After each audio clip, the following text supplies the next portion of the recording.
आंदोलन करत आलो। अनेक पक्ष आले, अनेक संघटना आल्या, अनेक नेते आले, अनेक पदाधिकारी आले आणि अनेक कार्यकर्ते आले, तरीही मराठा समाजाच्या आरक्षणाचा प्रश्न सुटला नाही। आरक्षणाचा प्रश्न सोडवावा अशी कोणाची इच्छा नव्हती, आताही नाही आणि कधी नव्हे तो एकदा मराठा समाजाला देवासारखा माणूस भेटलेला आहे। जो व्यक्ती वडिलोपार्जित 5 एकर जमिनीमध्ये 3 एकर जमीन विकतो, सगळ्या कुटुंबात होती त्याच्या हिशात, अशा व्यक्ती 100 वर्षातून एकदा जन्माला येतात आणि ती व्यक्ती म्हणजे मनोजदादा जरांगे पाटील। हा वाहक सरकारची नस, सरकारची नाडी आपल्या भाषेमध्ये बरोबर त्यानं पकडलेली आहे। सुरुवातीला 2001 ते 2010च्या काळामध्ये जी आक्रमक आंदोलन झाली होती, त्यावेळेस संभाजी ब्रिगेड या संघटनेनं मराठा समाजाला ओबीसी मधून आरक्षण द्यावं अशी मागणी केली होती आणि मराठा समाज ओबीसी आहे हे पुराव्यानिशी सिद्ध केलं होतं। त्याच्यानंतर मध्य काळामध्ये शालिनीताई पाटील, अण्णासाहेब जावळे पाटील आणि इतर संघटनांनी आर्थिक निकषाची मागणी आणली। ती मागणी पाठीमागे पडली, नंतर सरकार बदलले, दुसरे सरकार आले, पुन्हा आपण 57 मोर्चे काढले। त्यावेळेस आपल्या 52 बांधवांनी मराठा आरक्षणासाठी आपल्या प्राणाचं बलिदान दिलं आणि त्यावेळेस सुरुवातीला एससी बीसी नावाचा एक प्रवर्ग काढला, आरक्षण दिलं आणि ते 3-4 महिन्यामध्ये कोर्टामध्ये टिकलं नाही, ते निघून गेलं। त्याच्यानंतर दुसरं सरकार आलं, त्यांनी ईएसबीसी आरक्षण दिलं, तेही टिकलं नाही आणि आता या सरकारची, आताचं सरकार सांगायचं म्हणजे सगळ्या पक्षाचा आहे, अत्यंत जबाबदारीनं सांगतो। भारतीय जनता पार्टीमध्ये अर्धे नेते जे आता आमदार खासदार पदावर आहेत ते काँग्रेसचे आहेत, त्यांचं आयुष्य काँग्रेसमध्ये गेले, वैयक्तिक त्यांच्या कारणामुळे स्वार्थामुळे ते बीजेपीत गेलेले असतील, तर शिवसेनेचा शिंदे गट सत्तेत आहे, राष्ट्रवादीचा अजित पवार गट सत्तेत आहे आणि स्वतः भाजप सत्तेमध्ये आहे। याचा अर्थ विरोधामध्ये कोणीही नाही आणि आरक्षण कोणालाही द्यायचं नाही। ही लढाई गरजवंत मराठा विरुद्ध श्रीमंत मराठ्यांची आहे। ही लढाई प्रस्थापित राजकारण्याविरुद्ध विस्थापित समाजाची आहे आणि ही लढाई जिंकण्यासाठी आपल्याला एक आणि एकच काम करावं लागणार आहे, ते म्हणजे मनोजदादा जरांगे पाटील यांनी जे म्हणतील, ज्या पद्धतीने मागणी करतील त्या पद्धतीने त्यांच्या पाठीमागे उभं राहायचं। त्यांनी शांततेत म्हटलं शांततेत आंदोलन करायचं, त्यांनी जर म्हटलं या पद्धतीने करायचं तर त्या पद्धतीने आपल्याला आंदोलन करायचं आहे। आणि दुसरा गोष्ट, आपल्याला 3च प्रश्न समाजामध्ये फिरताना विचारतात, सर्वांना विचारतात की आजपर्यंत तुमचे मुख्यमंत्री होते, तुमचे उपमुख्यमंत्री होते, तुमचेच खासदार होते, मग आडलं कोटं म्हणले तुमचं? ते आमचे होते पण आमचे नव्हते, राहिले नाहीत।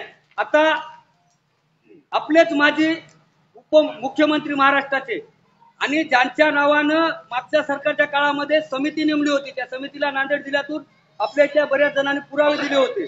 त्या समितीचं नाव होतं नारायण राणे समिती। नारायण राणे समितीनं अहवालामध्ये स्पष्ट मांडलेलं आहे की मराठा आणि कुणबी समाज एकच, आणि आता तेच नारायण राणे म्हणतात की मी घेणार नाही, तू घेऊ नको, तुला गरज नाही। त्या माणसाकडे करोडची प्रॉपर्टी, त्याला आरक्षण देऊ नये, किंवा ज्यांना आमदारकी खासदारकी उपभोगली त्या मराठ्याला आरक्षण देऊ नये, काही गरज नाही। दुसरी गोष्ट, नचियाप्पन आयोग झाला होता, त्या अहवालामध्ये मराठा समाजाची कुणबी म्हणून नोंद आहे।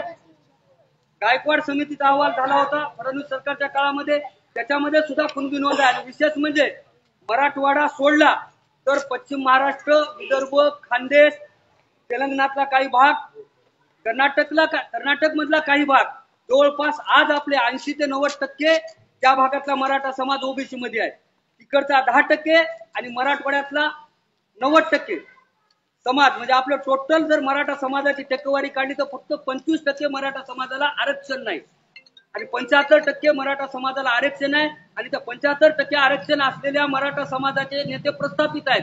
मग पवार घराणा असेल ओबीसी आहे, एकनाथ खडसे ओबीसी आहेत, विनोद तावडे ओबीसी आहेत, नवे आपल्या भागामध्ये ज्या ज्या काही विदर्भातल्या मुली केलेल्या आहेत त्या सुद्धा ओबीसी आहेत. त्याच्यामुळं आपण सर्व शेतकरी आहोत. शेतकरी म्हणजे जुन्या भाषेमध्ये कुणबी. जगद्गुरु तुकोबरायांनी सांगितलं होतं की बरे झाले देवा कुणबीची केलो. म्हणजे आपली जात गाथेमध्ये 16व्या शतकामध्ये तुकोबरायांनी लिहून ठेवलेली आहे. त्याच्यानंतर शेतकरी कुणबी किती चिवट आहे महाराजांनी त्याचा सुद्धा उल्लेख केला होता. घरातली जर एखादी करती धरती व्यक्ती गेली आणि पेरणीचे दिवस असतील तर मडे झाकून या करावी पेरणी कुणबियाची वाणी जवळ आहे. हे तुकोबरायांनी अभंगामध्ये मांडलेलं आहे. कोणताही युगो कोणताही मनामध्ये कमीपणा न समजता आपण स्वाभिमानाने सांगतो शेतकरी आहोत. शेतकरी म्हणजेच कुणबी. हे राजकारणी या मतामध्ये फूट पाडण्याचा प्रयत्न करत आहेत. त्याच्याकडे लक्ष न देता आपण आपला समाज हा सर्वांना सोबत घेऊन चालणार आहे. आपण मोठे भाऊ आहोत आणि राजकारणामध्ये आपण असणं हे महत्वाचं आहे.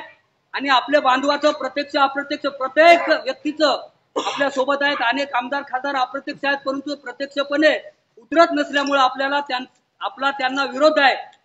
आज सर्व गावकऱ्यांच्या वतीनं गावकरी मंडळींना जोपर्यंत आरक्षणाचा प्रश्न सुटत नाही तोपर्यंत आजी माजी आमदार असतील आजी माजी खासदार असतील किंवा पक्षाचे प्रमुख नेते असतील मोठे त्यांना आपल्या गावामध्ये प्रवेश बंदी करायची. आणि बांधवांनो हात जोडून विनंती सर्वांना आहे की कोणीही कुठेही दगडफेक जाळपोळ रास्ता रोको काहीच करायचं नाही. आपल्याला साखळी उपोषण करायचंय गावामध्ये. त्याविषयी नंतर भूमिका मांडणार आहेत.